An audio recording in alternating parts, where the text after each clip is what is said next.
Hi there. Again, we are here. But now we're going to take some time to talk about a serious subject.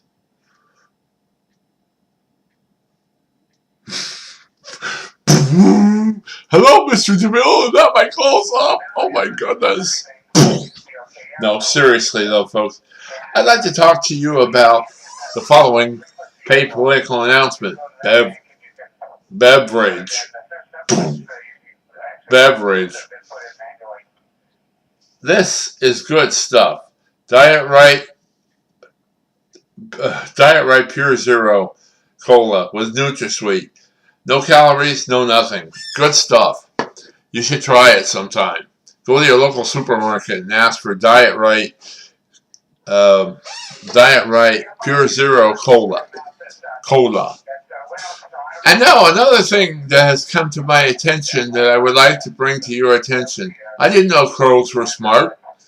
My friend Richard, KB4SPP, has told me that crows do smart things. Fantastic. I didn't know that. I guess I have to look up on the internet to find out what he's talking about.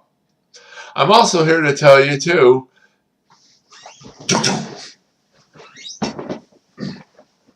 Alright. Let me get rid of this. And what you're looking at is a blank screen. And I am here. Good afternoon. I am here to let you know that there's a serious subject I wanted to bring up.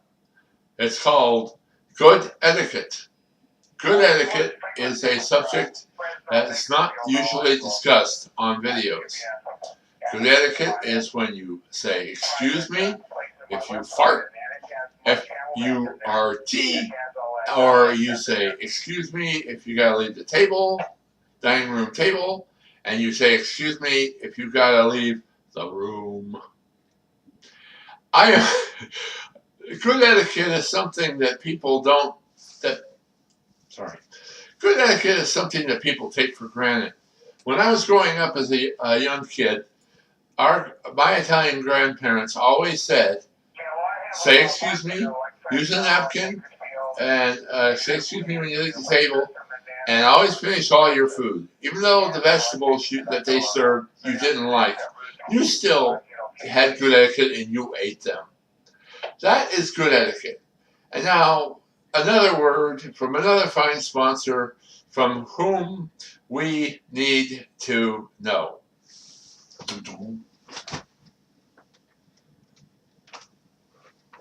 The USS Enterprise.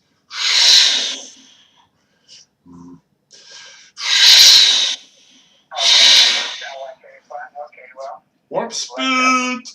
Hi.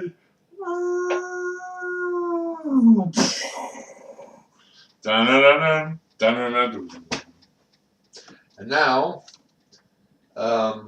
that I've done that, let's see. What else was I going to do? Oh, this is a amateur radio. It doesn't work. It's a realistic model HTX 202. It needs batteries. I haven't got any. But it's another radio for amateur radio. It's a 2-meter, and I don't even know how to program this radio. But I keep it around as a souvenir of a good friend of mine, Clarence. I don't remember his call sign, but Clarence was a good friend of mine, and this was his HT. And he gave it to me to help me out when I didn't have HTs. So I keep it up here in a place of honor for him. I would also like to take this opportunity to tell you something else that I was going to tell you. Oh, here it is. If I can pull it out. Here's a booklet, Ministry of Lectors, by James A. Wallace. Just a minute, I have to get close with this book. I shall return. You think you would care. You don't. You do. Hi, I'm coming back. Hi, Mr. DeVille, I'm back. See, this was the book I'm talking about. There. Uh, let's get there. I don't know if you can read it or not the way it is, but The Ministry of Lecturing by James A. Wallace. This is an interesting little booklet that talks about how to be a lector in the Catholic Church. You know, what a lector does is he reads the gospel sometimes, and he reads the things just before the gospel. Some of the chapters in here are very interesting chapters that if you have never thought about becoming a lector, this is some of the stuff that you would have to do, learn how to do. There. Some interesting chapters. Like the first